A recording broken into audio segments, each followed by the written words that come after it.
ቀይ ሽንኩርት ይመረታል ቲማቲም ይመረታል ሰላጣ ቆስጣ ጥቅል ጎመን ሁሉንም ያካተተ ማለት ነው የ30 ዓመት ቆሻሻ ሲጣልበት የነበረ ቦታ ነው ቆሻሻ ሀብት ነው ወደሚል መቀየር መቻል አለ እነዛን ቦታዎች በማጽዳት ለግብርና ምቹ ሁኔታ መፍጠር ነው አሁን እግዚአብሔር ይመስገን ያው የተሻለ ነው ይሆናል ይሄ ከራስ ፍጆታ አልፎ ለገበያ የሚቀርብ ምርት ነው ከራሳቸው አልፈው እነን ለመናገር ለአካባቢውም የገበያ አቅርቦት እያቀረቡ ነው ሰው ጉልበት ካለ መሬት ካለ እሱን አቀናይቶ መለወጥ እንደሚቻል ማሳያ ነው መስራት ነው የሚያስከብርህም በትንሽ ቦታ ላይ በትንሽ ለቤተሰብ የምግብ ፍጆታ ማዋል የሚቻልበት ሁኔታ ተፈጥሮ ሁሉም ሰው እየሰራ ያለበት ሁኔታ አለ በአመት 4 ጊዜ የሚያለማ አርሶ አደር አለ አልሐምዱሊላህ አሁን እኔ ወረቴ ደህና ነው በጣም ጠንካራ ሆነ ማህበራዊ ትስስር ተፈጥሯል ሰርቶ መለወጥ ትልቅ ነገር ነው ጥቅም አገኛለሁ ብዬ ነው ሁሉ ጊዜ ተረጅ መሆን ደግሞ ያሳፍራል ሰርቶ መለወጥም ይቻላል ጠባቂ ስትሆን ሁሉ ጊዜ ደስተኛ አትሆን አሁን ግን እዚሁ አካባቢ ስራ መፍጠር እንደሚቻል በደንብ ነው የገባኝ የማይለማ መሬት እንደሌለን ማሳያ ነው እንደ መረዳት ነገር አስቀያሚ የለም መርዳት ነው የሚሻለው ከመረዳት ያችን ስትጠብቅ መለወጥ የምትችልበትን ጊዜና ጉልበት ታባክናለህ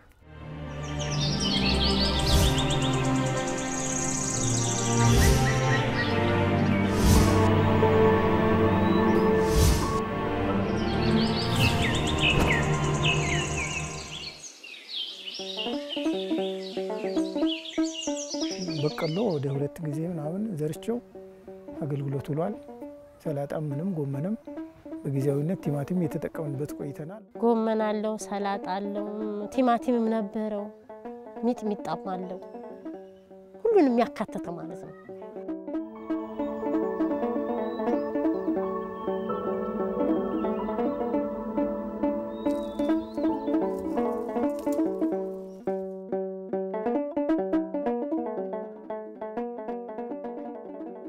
አረንጓዴ አሻራ ሲባል ደግሞ እኔም ደግሞ ወደ ቋሚ አትክልት በመቀየር ቡና ተከልኩት ይሄ ቡና የምታዩት ያው እንክብካቤ ስላለው እድገቱ በጣም ፈጣን ነው ምክንያቱም ፍግ እያመጣው ኮምፖስት የሚባለው ማለት ነው እሱን ያፈሰስኩበት ለዚህ እድገት በቅቷል ዘይቱን ያለ ፓፓያ ያለ በቋሚነት ቡናው ነው በቃ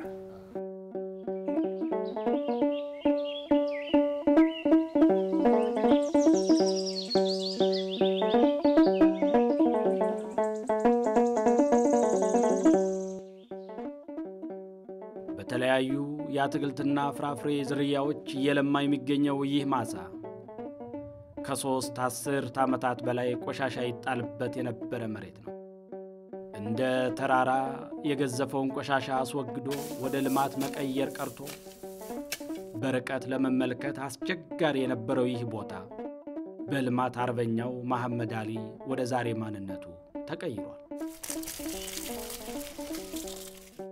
ቀደም ሲል ይሄ አካባቢ የነበረው የቆሻሻ አካባቢ ቆሻሻ መጣያ ቦታ ነበር እንደውም ሆን ተብሎ ጉድጓድ ተቆፍሮ እዚህ እንዲከማች ተደርጎ ነበር የ30 ዓመት ቆሻሻ ሲጣልበት የነበረ ቦታ ነው የቆሻሻን አጽድቶ ቆሻሻ የነበረን አካባቢ ለሌላ ዓላማ መዋል ነው ለምሳሌ ለከተማ ግብርና ምቹ ሁኔታ መፍጠር ሊሆን ይችላል ብዙ ቦታዎችን ሄደን ማየት እንችላለን በዛ አካባቢ ላይ ማለፍ የማንችልባቸው ቦታዎች ዛሬ ንጹህ ሆነው የተለያዩ አትክልቶች ተተክሎባቸው የተለያዩ ዛፎች ተተክሎባቸው ማራኪና ሳቢ አካባቢዎችን መፍጠር የተቻለበት ሁኔታ አለ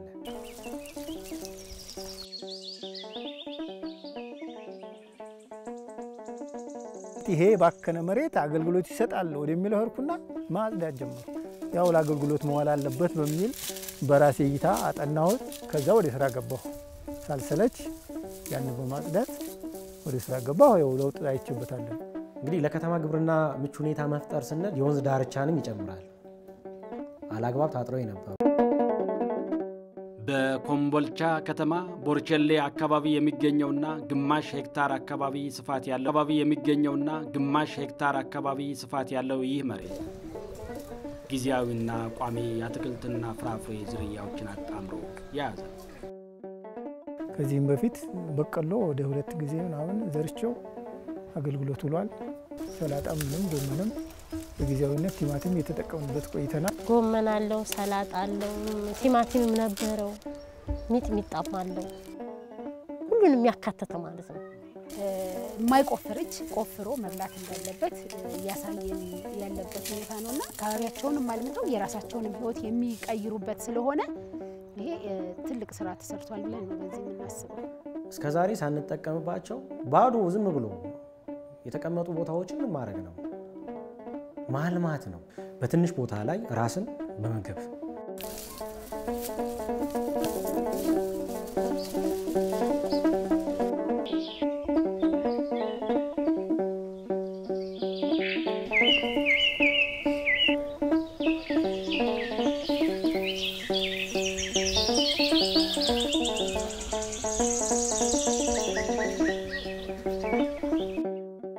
ቋሚ አትክልቶች አሉ። ዘይቱን ያለ ፓፓያ ያለ በቋሚነት ቡናው ነው በቃ። ቆሻሻ የሚጣልባት ቦታ የነበሩትን እነዛን ቦታዎች በማጽዳት ለግብርና ምቹ ሁኔታ መፍጠር ነው። ለዚህ በዚህ አካሄድ ብዙ የወንዝ ዳርቻዎችን እንዲሁም ደግሞ ሌሎችም እንደዚህ ቆሻሻ የሚጣልባቸውን ቦታዎች ወደ ከተማ ግብርና ምቹ ሁኔታ እየፈጠር ቋሚ ተክል ጭምር የተከሉ አሉ።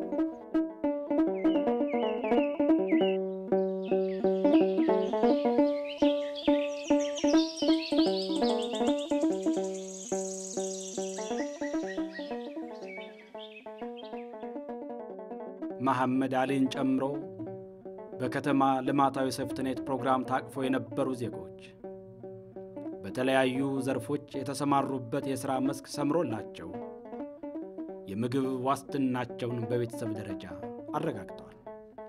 ቤተሰቦቼ በችግር ላይ አይደሉም ማለት ነው። ተጨማሪ ስራዎችን እየሰራሁ በዛ ከማገኘው ገቢ ቤተሰቦችን እና እኔን እየመራሁ ነው ማለት ነው። ኑሬ ከፊቱ አሁን የተሻለ ነው። የተመጣጠነ ፊት ምግብ አልናገኝም ነበር። አሁን የተመጣጠነ ምግብ ከቤቴ ሁሉን አሟልቼ እየበላን እየጠጣን ነው። 2 ልጆች አለኝ። እነሱንም ያው አንዷ ለትምህርት ደርሳለች፣ እያስተማርሁ ነው። የፈለገችውን እያሟላሁ ደብተር እስክሪብቶ የምፈልገውን እያሟላሁ፣ ፊት ግን አላሟላም። አሁን እግዚአብሔር ይመስገን ያው የተሻለ ነው እየኖርኩ ነው። 100 ብር ከሰው ከምትጠይቅ ከራስህ 10 ብር ስትመዘው እኔ እንደ ራሴ እንደ ሰው ሳይሆን እንደ ራሴ ነው የማስበው። ለበዓል አሁን ለልጆቼ ከነዚህ አንዷን አርዳለሁ። አነስ ያለችው ባቅሚ እሷን አርጄ ለልጆቼንም ስጋ በላለሁ ማለት ነው። ልጆች አሉ 5 ቤተሰብ ነን። ባለቤቴም ሸቅል ነው የምትውለው፣ እኔም ሸቅል ነው የምውለው። እስከ 3 ሰዓት ነው ይሄን የምንከባከበው። ለበዓልም ይሄው ስጋ በላለሁ ማለት ነው። አሁን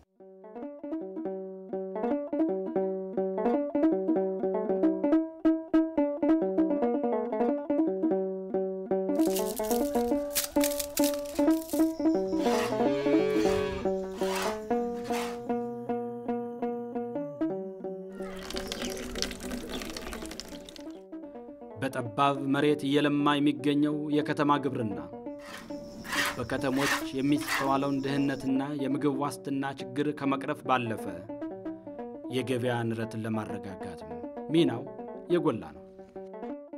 ከጓሮ የተከልኳቸው ጎመን ቢያንስ በየ10 ቀኑ እየተከፈከፈ ገብታችሁ ብታውጥሩ ነው። ሹሮ ከመብላት ደግሞ አትክልት ጎመን እየበላሁ ነው። ጎመኑ ተሽጦ ደግሞ ክክና መስርም እየገዛን እየበላን ነው። ቢያንስ በወር 3 ጊዜ ይሸጣል። አሁን ገባ ብላችሁ አይታችሁ ትሄዳላችሁ። ይህች ደጃፍ ላይ የተከልኩ ይሄ ከራስ ፍጆታ አልፎ ለገበያ የሚቀርብ ምርት ነው። ይሄ ደግሞ የአካባቢው ህብረተሰብ የሚያውቀው ነገር ነው። ሰብሎችን እያመረቱ ወይም ደግሞ አትክልቶችን እያመረቱ አንድም ለራሳቸው ለምግብ እንዲያውሉ ነው። ሌላው ደግሞ ለገበያም ደግሞ አውጥተው ቅርብ ላለው ኮሚኒቲ ወይ ማህበረሰብ በሽያጭ ገንዘብ የሚያገኙበት ሁኔታ ተፈጥሯልና ይሄ በስፋት እየሰራንበት ያለ ነው።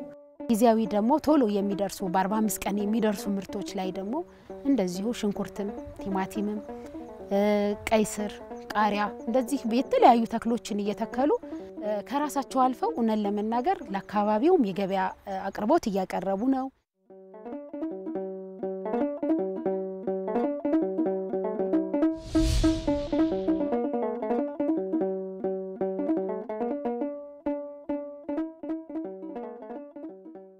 ኢኮኖሚያችን ያግዛል፣ ይደጉማል ማለት ነው። ከተረጅነት እንወጣለን ማለት ነው። ከጠባቂነት መንፈስ እንወጣለን ማለት ነው። አንድ 25 ኪሎ አንጥቼ ነው የሞከርኋት። እችን 25 ሞከረ ስንስና አሁን ያው 10 ኩንታልም ከዚያ በላይ እያመጣን ይሰራ። እነዚህ ጓደኞቼ ጋር የስራ እድል ፈጥሬላቸው 3 ናቸው። አሁን አንዱ የለው ሆኖ እንጂ ለሰራተኛ 13000 የቤት ኪራይና የቆጣሪ 10 ሺህ እና 23000 በየወሩ ወጪ ይሄ ግድ ነው። ስለዚህ በየወሩ ስንት ታወጣለህ? 23000 ብር። ስለዚህ ከተረጂ የነበርክ ሰው ዛሬ በየወሩ 23000 ብር ወጪ ታወጣለህ ለስራ ብቻ? አዋጣለሁ። አሁን እኔ ከጀመርኩ እኮ አልኩህ ባለፈው 4 ገዝቻለሁ ብያለሁ አይደል? 850 ሽጫለሁ። የገዛኋቸው 350 4 ነቀዛ የገዛኋቸው እንዳይመጡ እርስ በርሳቸው ይወጋጋሉ። ወደ 4 ፍየል ገዝቼ ወደ 4 ሺህ እና 3 ሺህ ብር ገዛሁና አንድ 3 ወር እንዳበላሁ ወደ 8 ሺህ ብር ሸኩ። ይሄማ ከሆነ መለወጥ እንዳለና እንደምለወጥ ጣመኝና አሁን ያው እየቆጠብኩኝ ከሚሰጠኝ ከሚለቀቅልን ብር ግማሿን እየተጠቀምኩኝ ለቤተሰቤ ግማሿን እየቆጠብኩኝ አሁን እንደዚህ አይነት ወረት ይያለሁ። በተለያዩ የጓሮ አትክልት በከብት እርባታ፣ በበግ እርባታ፣ በፍየል እርባታ በመሳሰሉት ላይ እንዲሳተፉ እያደረግን የተሻለ ገቢ እንዲያመነጩ ያደረግንበት ሁኔታዎች አሉ። በተለይ በከተማ ግብርና ላይ በዶሮ እርባታ፣ በፍየል ማድለብ በእንደዚህ ነገር ላይ እንዲሰማሩ ትኩረት እንዲሰጡ ባላቸው ክፍት ቦታ ደግሞ የጓሮ አትክልትንም እየተጠቀሙ መንግስት ደግሞ በመንግስት የለየነውን ጸጋ ደግሞ በመጠቀም የራሳቸውን ላይቭሊሁድ እንዲያረጋግጡ እየሰራን ያለንበት ሁኔታ ነው ያለው።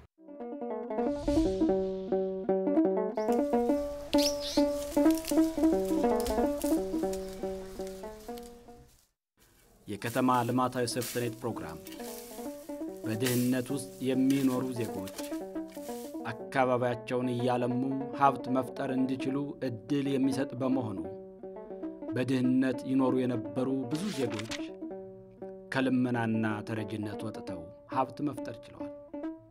ይሄን አውጥቼ ብድር ነው ይያለ ብድሩን አውጥቶ ብድር ጨርሼ ይሄን በራሴ ያደርጋል 152 ነው።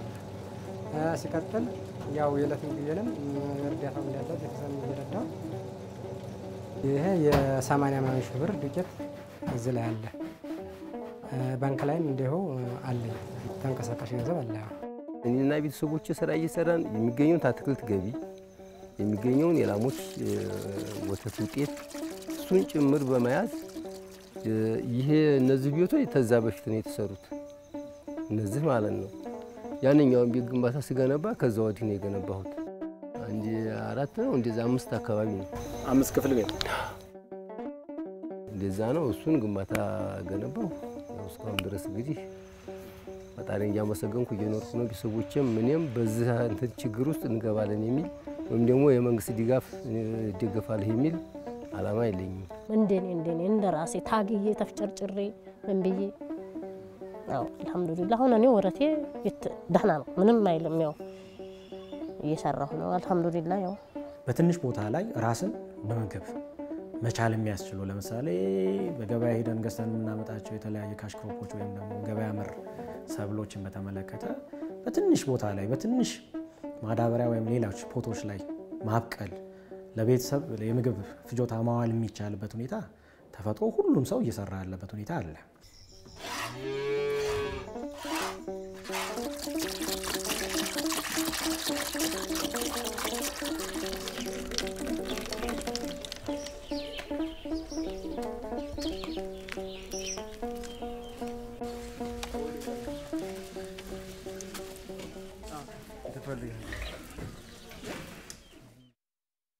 የዕለት ጉርስ አጥተው በከተማ ልማታዊ ሴፍትኔት ታቅፈው የነበሩ እነዚህ ዜጎች ከድህነት ለመውጣት ባደረጉት ብርቱ ጥረት የቤተሰባቸውን የምግብ ዋስትና ከማረጋገጥ አልፈው ከተረጅነት ወደ ረጅነት ተሸጋግረዋል። ተሸጋግረው ቢያንስ ቤተሰቦች ያው ድሆች ቤተሰቦች አሉኝ። ቢያንስ ለነሱ እልካለሁ ከማገኛት ከዚህው አወራርጂ ቢያንስ በወር እስከ 2000 ብር እልካለሁ። ፊት ግን እንኳን እነሱ እኔም ራሱ ተረጅ ነበር። ማደግ አለበት። ይሄ መደጋገፍ አንዱ ወደ አንዱ ማደግ። አሁን እነዚህ ልጆች በእኔ ስር ናቸው ብዬ እንትን አለ ነገ የተሻለ ካሉ አብረው የሚሰሩ ከቀጠሉ አብሬ ያቸው የወሰፋ አድርጌ የምሰራው ስራ ካለዛ ደግሞ እነህን እንኩስሩ እየሰጠች እኔ ሌላ ተሻለ ስራ ይያለ የተሻለ ነገር ለማምጣት የሚጥረውን ሰው መርዳት ነው፣ መደገፍ ነው። በእውቀትም በገንዘብም መርዳት አብረን ነው ተካፍተን መብላት ያለብን። ከዚህ ደግሞ በጣም ኑሯቸው ዝቅ ላሉ ሰዎች ምን ያህል እረዳለሁ። የከተማ ሴፍቲኔት የአካባቢ ልማት ተጠቃሚዎች ያንን እያለሙ ምግባቸውን ለማረጋገጥ ከተረጅነት ወደ አምራችነት የሚለውን ሞቶ ደግሞ ለመተግበር በደንብ ተነስተን እየሰራን ያለን። እሱ ብቻም አይደለም፣ ሶሻል ቦንዲንግ ወይ ደግሞ ማህበራዊ ትስስራቸውን ካየህ በጣም ጠንካራ የሆነ ማህበራዊ ትስስር ተፈጥሯል። የራሳቸው የሆነ እድር መመስረት ችለዋል። እቁብ መስርተዋል። በሐዘንም በደስታም መጠያየቅ መደጋገፍን ጀምረዋል።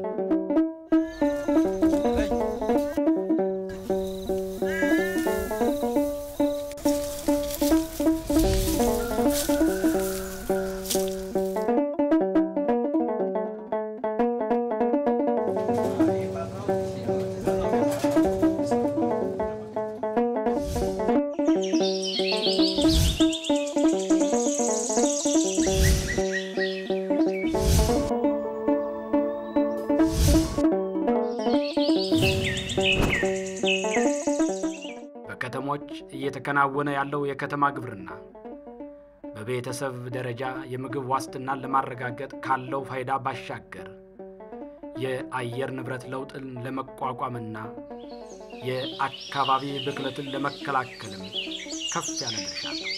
ቆሻሻ የነበረ ማሳ አጽድተን ያው ብዙ ነገር ያው አለ ያው ሰርቶ መለወጥ ትልቅ ነገር ነው። ለህብረተሰቡ ጥቅም አገልግሎት አይሰጥም በሚል ነው ይሄን ቆሻሻ የሚደፉት። እኔ ደግሞ ያ ነገር ለህብረተሰቡ ጠንቅ ነው፣ ለጤና ጸር ነው። እዚህ ማህበረሰብ ይኖራል፣ እዚህ ቆሻሻ መጣያ ያሽታ ማህበረሰቡን ይበክላል። ስለዚህ አንደኛ ህብረተሰቡ በጤና እንዳይታወክ አካባቢን በማጽዳት፣ ሁለተኛ እንደገና የገቢ ምንጭ ያስገኛል በሚል በማሰብ አትክልቶችም ለመትከል ያነሳሳኝ ይሄ ነው። ቆሻሻን አጽድቶ ቆሻሻ የነበረን አካባቢ ለሌላ አላማ መዋል ነው። ለምሳሌ ለከተማ ግብርና ምቹ ሁኔታ መፍጠር ሊሆን ይችላል። በዚህ ደረጃ ላይ የከተማ ምግብ ዋስትና ፕሮግራም ሰፊ ስራ ሰርቷል። ብዙ ቦታዎችን ሄደን ማየት እንችላለን። በዛ አካባቢ ላይ ማለፍ የማንችልባቸው ቦታዎች ዛሬ ንጹህ ሆነው የተለያዩ አትክልቶች በቅሎባቸው የተለያዩ ዛፎች ተተክሎባቸው ማራኪና ሳቢ አካባቢዎችን መፍጠር የተቻለበት ሁኔታ አለ።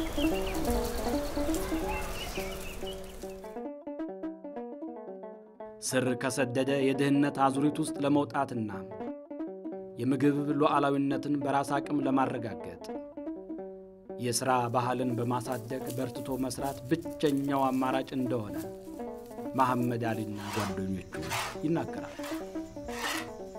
ከድህነት ለመውጣት ራስን ለመቻል መፍጨርጨር ግድ ስለሚል ነው። ዝም ብሎ ኑሮ ተወደደ ብንለው ጤፍ ይሄን ያልገባ ብንለው አሁን ተመልሶ ወደ ኋላ የብር 50 ገበያ አይኖርም። ገብቷል። ስለዚህ አሁን ዳቦ ጨመረ የተወደደ ከምንል ሰርተን አንድ ቀዳዳ ለመድፈን መሞከርና መጣር ነው የሚጠበቅብን እንደ ዜጋ። ጥቅም አገኛለሁ ብዬ ነው ሁልጊዜ ተረጅ መሆን ደግሞ ያሳፍራል። ሁልጊዜ ተረጅ መሆን እያፈርን ነው እኛ ይሄንንም ተረጅ መሆኑንም ግን መንግስት ያው ተቋቋሙ ሁልጊዜ እንትን ከምትሉ ስላለ የሚሰጠንን ብር ወደ ተግባር ነው የቀየርነው። ሁልጊዜ በየወሩ ስልጠና ስለምንወስድ ያ ስልጠና ነው ደግሞ አብዛኛውን የተጠቀመና ሰርቶ መለወጥም ይቻላል። ትንሽ መነሻ ነገር ከተገኘ ማለት አለች የምትቆጥሪያችን ቆጥበው መነሻ ሆነው ቢሰሩ ወጣቶች ጥሩ ነው። ስልጠና ነው የአመለካከት ስራ፣ የህይወት ክህሎት ስልጠና ይሰለጥናሉ፣ ቁጠባ ይቆጥባሉ። መቋቋሚያ ሲሰጣቸው ደግሞ በምን አይነት ዘርፍ ሚለውጠይ ዘርፍ ምንድነው የሚለው ቢዝነስ ፕላን ሰርተው ወደዛ ነው የሚገቡትና ዘላቂ ኑሮ ማሻሻያ ላይ ነው በደንብ አተኩረን የምንሰራው።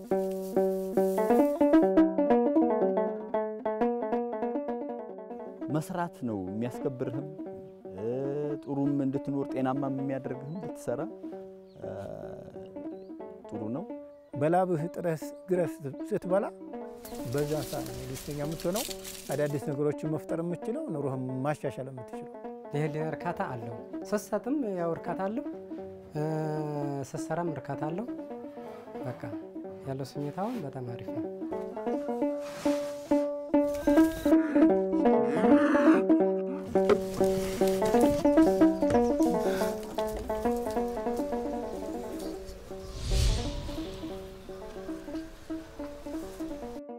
ሀብታችን መሬት ነው። የሰው ጉልበት ካለ መሬት ካለ እሱን አቀናይቶ መለወጥ እንደሚቻል ማሳያ ነው። የማይለማ መሬት እንደሌለን ማሳያ ነው። ይሄ ማንኛውም ቦታ ማንኛውም መሬት መናቅ የለበትም። የኛ አመለካከት የኛ አስተሳሰብ ከተለወጠ ሀብታችን መሬት ነው። አጠቃላይ የሰጡትን የሚያበቅል መሬት ጥሩ የአየር ጸባይ ያለን ሀገር ነው። ያንን የኛ ግንዛቤ ማነስ የኛ አስተሳሰብ ነው እንጂ ሀብታችን መሬት ነው።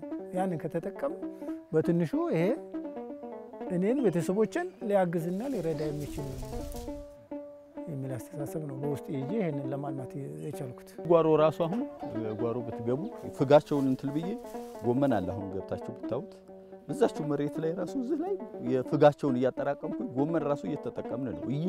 እየሸጥኩም ጭምር ነው። ይሄ ምንድነው ስልጠና በማግኘታችን ትዝም አይለኝም። ጧት እወጣለሁ ሸቅል ካላገኘው ዝም ብዬ እንደዚህ ነበር ስራዬ። አሁን ግን እሱ አካባቢ ስራ መፍጠር እንደሚቻል በደንብ ነው እየገባኝ። አሁን ያው እንግዲህ የምታዩትን ለውጥ ላይ ነኝ። እኔ ያለኝ ጸጋ ምንድነው እኔ ያለኝ ሀብት ምንድነው ብሎ ራሱ መጀመሪያ እንዲፈትሽ ነው። ጸጋዎች መጀመሪያ ማወቅ አለ። ስለዚህ አሁን ብዙዎቹ ምንድነው ሰርቶ መለወጥ እንደሚቻል ያመኑበት ሁኔታ ተፈጥሯል ብለን ነው የምናምነው። ይሄ ማለት ያሉት ክፍት ቦታዎች ጾማቸውን የሚያድሩ ክፍት ቦታዎችን 100% ባይባልም በተወሰነ መልኩ መቀነስ የቻልንበት ሁኔታ አለ። አሁን አንድ ዙር የሚያለማ 2 ዙር የሚያለማ ነበር አይደል? አሁን 3ም 4ም ዙር የማልማት ኦፖርቹኒቲው ሰፊ አድርገን እየሰራን ያለነው። በአመት 4 ጊዜ የሚያለማ አርሶ አደር አለን። 4 ዙር ማለት ነው።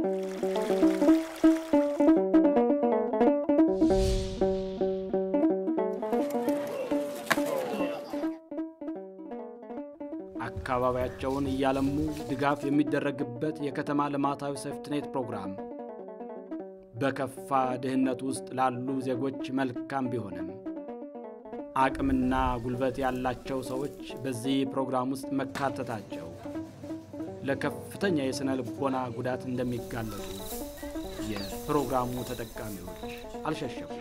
ተረጅ እንዳለህ ቢያንስ አሁን ያኔ ስረዳ ተኔ በጣም ዝቅ ያሉና በጣም መስራት የማይችሉ ሰዎች ጋር አንድ ላይ ተቀላቅሌ ስረዳ ውስጤ ይጎዳ ነበር።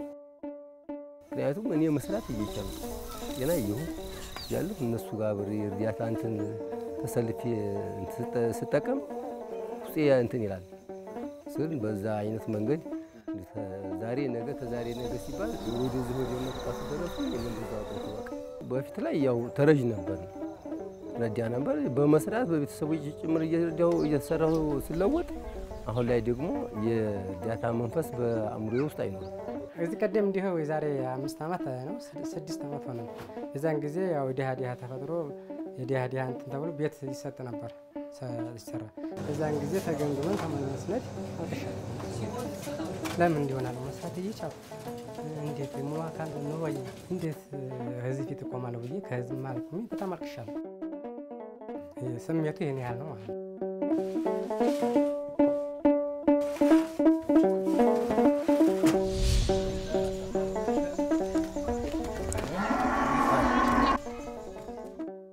ስትቀበል እጅህን ከታች አድርገህ ነው የሚሰጥህ፣ ግን እጁን ከላይ አድርጎ ነው አይደለም።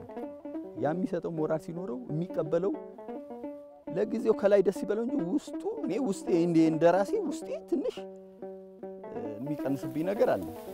እንደ መረዳት ነገር አስቀያሚ የለም። መርዳት ነው የሚሻለው ከመረዳት። ሰርቶ መለወጥ እየቻለ ሰርቶ ማለት እየቻለ ያው ለማኝ በመሆን በጣም ዝቅተኛ ይሰማኛል።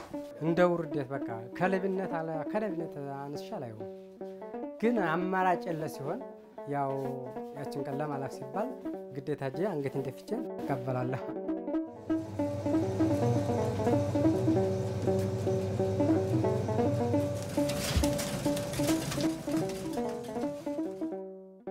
የማንንም እርዳታ ሳይጠብቁ በማንኛውም የሥራ ዘርፍ ተሰማርተው የምግብ ዋስትናቸውን ማረጋገጥ የሚያስችል አቅምና ጉልበት እያላቸው የልማታዊ ሴፍትኔት ፕሮግራም ተጠቃሚ መሆናቸው ከሚያጋጥማቸው የስነ ልቦና ጫና ባለፈ ጠባቂነትን እያለማመደ እንደሚገኝም ተጠቃሚዎች ተናግረዋል። ጠባቂ ስትሆን ሁሉ ጊዜ ደስተኛ አትሆን። በራስህ ጥረህ ግረህ ስታገኝ ነው ደስ የሚለው። አንደኛ ሰነፍ ነው የሚያደርገው። መንግስት ይሄን ያደርግልኛል የሚል ሐሳብ በውስጤ ካለ መለወጥ አልችልም። የተሻለ ስራ እንዳትሰራ እንቅፋት ይሆናል። ሁሉ ጊዜ ላማለኝ ነው የሚሆነው። ገብቶሃል? ያችን ስትጠብቅ መለወጥ የምትችልበትን ጊዜና ጉልበት ታባክናለህ። ሰርቶ መለወጥ የሚችል ጉልበት ያለው ሰው መንግስት እየረዳ ከሆነ ድህነት ውስጥ እያስገባው ነው። መረዳት አለብኝ የሚል አእምሮ ከያዘ ሁሉ ጊዜ ተረጅ ነው የሚቀጥለው። ያንን ደግሞ እየሰራና ደጋፊ አግኝቶ ወደዚህ ለውጥ ለማምጣት የሚጥር ሰው እንዲረዳ አይፈልግም። መረዳት ማለት አካሉ የጎደለ መስራት የማይችል አካል ካልሆነ በስተቀር እርዳታ ሲባል በጣም ያጸይፋል። የመንግስትን ጥበቃ አይጠብቁ። እንደኔ ከሆነ በቃ አይጠብቁ። እውነቴን ነው መሰለህ። እኛም የደሃ ተብለን እዛ ቦታ ስንሄድ እኔ ለራሱ በጣም ያው መቼም ሰው ነህና ማትፈልግበት ነገር የለም። ትፈልጋለህ ግን እኔ ይሄንን ጉልበት ይዤ ይሄንን ሞራን ይዤ እኔ መለመን ውስጥ አይቀበልም። አይድል የሆኑ ቦታዎች ቆሻሻ መጣያ የነበሩ ቦታዎችን ለአንድ ሰው ብቻ ከመስጠት እያደራጁ እያቧደኑ እዛ ቦታ ላይ 5ም 6ም 10ም ይሆኑ እንዲሰሩበት ሀብት እንዲፈጥሩበት እንደ ከተማ እየሰራን ያለ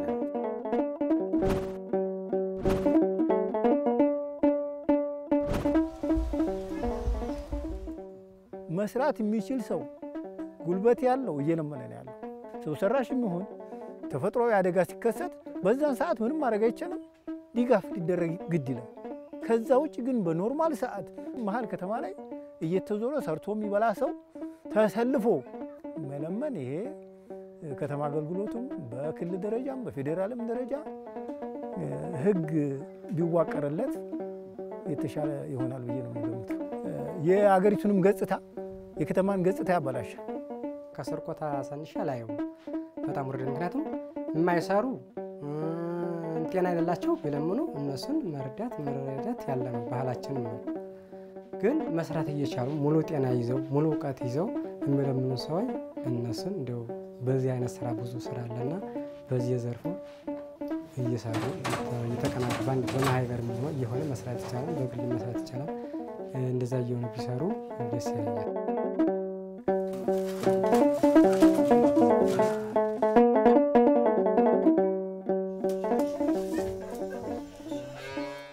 ይሄ ድህነትን ሳይሆን ለልጅ ማትረፍ በጎ ስራን ጥሩ ግሮ ሀብት አፍርቶ ለልጆቹ ማቋቋም ወደ ተሻለ ነገር ማስተላለፍ ነው እንጂ ቁጭ በል ተኮርትም ህዝም ብለ ቁጭ በል እያለ የሚያስቀምጥ ሰው ይሄ ያው የአእምሮ ችግር ያለበት ካልሆነ በስተቀር በዚህ የሚታሰብ አይመስለኝም። እንደኔ በዚህ አላስብም። ልጆችም የነሱን አርአያ እየተከተሉ መልሰው ለማኝ ይሆናሉ። ስለዚህ ይሄን ለልጆቻችን ማውረስ ለተተኪዎቻችን ማውረስ የለብንም። ይሄን ባህልና ልምድ ማስወገድ መቻል አለብን። ጎጅ ባህሪ ነው፣ ጎጅ ልምድ ነው።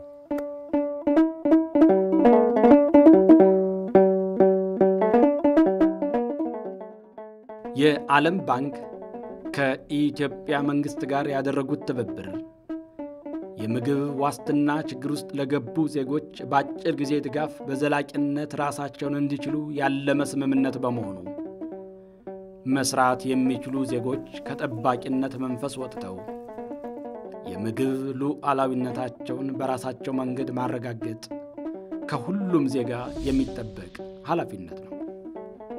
ዘመናዊ አድርጌ አሻሽዬ ስራውን እዚህ በለጠ አስፈጭ መሄድ ይፈልጋል። አካባቢያቸውን ካዩ ሀብት ከየትም አይመጣም፣ ከሰማይ መናን አይወርድም ወደ መሬት። አካባቢያችንን በደንብ ማየት ስራ ፈጥረው እንዲነሱ ይችን ደግሞ ትንሿን ተሞክሮ ወስደው ከዚህ የተሻለ ስራ እንሰራለን እኛም ብለው እንዲነሳሱ ፈልጋለሁ። ምክንያቱም ሁልጊዜ የመንግስት ድጋፍ አይገኝም። ለምሳሌ አሁን እኛ ተመረቅን አይደል፣ ሌላ ነው ደግሞ ለ3 ዓመት የሚቀጥለው ተመልሶ ወደኛ አይመጣም። እኛ ራሳችን እንድንችል ነው መንግስት እቅድ ያቀደ። ስለዚህ አሁን ራሳችንን የምንደጎምበት ራሳችንን የምናሻሽልበትን ነገር አካባቢያችንን በንግድም ይሁን በከተማ ግብርናም ይሁን ተፍጨርጭረን አካባቢያችን በማየት ራሳችንን ስንፍናን አስወግደን በርትተን ሰርተን እንለወጥ። አንደኛ እነዚህ ዜጎች በጣም ድሆች ናቸው። ሁለተኛው ነገር ደግሞ ሰርተን መለወጥ እንፈልጋለን የሚል ኮሚትመንት አላቸው። ሰርቼ መለወጥ እንፈልጋለን የሚል አካል ደግሞ እንዲህ አይነት ምቹ ሁኔታዎችን መፍጠር ከኛ ከአመራሩ ይጠበቃል ማለት ነው። ስለዚህ እነዚህ ሁለት ነገሮችን አስተሳስረን የምንሄድ ከሆነ በእርግጠኝነትም ውጤታማ የሆነ ፕሮጀክት ይሆናል ብለን እናስባለን። ግብ ዋስትናችንን ማረጋገጥ እንችላለን። አብዛኞቹ ማለት ይቻላል ከ85% በላይ የሚሆኑት ራሳቸውን በዚህ ፕሮግራም ውስጥ መቀየር ወይም መለወጥ የተቻለበት ሁኔታ ተፈጥሯል። ካሉን ከ1650 376ቱ በዚህ አሁን የሚወጡበትና ራሳቸውን የራሳቸውን ስራ የራሳቸውን ዘላቂ ኑሮ ማሻሻያ ውስጥ የሚገቡበትን መንገድ የተፈጠረበት ሁኔታ ነው ያለው። ወደ ስራ የሚገቡበት ቀጣይ እንግዲህ ወደ 1274ቱን ቀጣይ የዘላቂ ኑሮ ማሻሻያ ይገባሉ፣ ራሳቸውን ይችላሉ ብለን እናስባለን።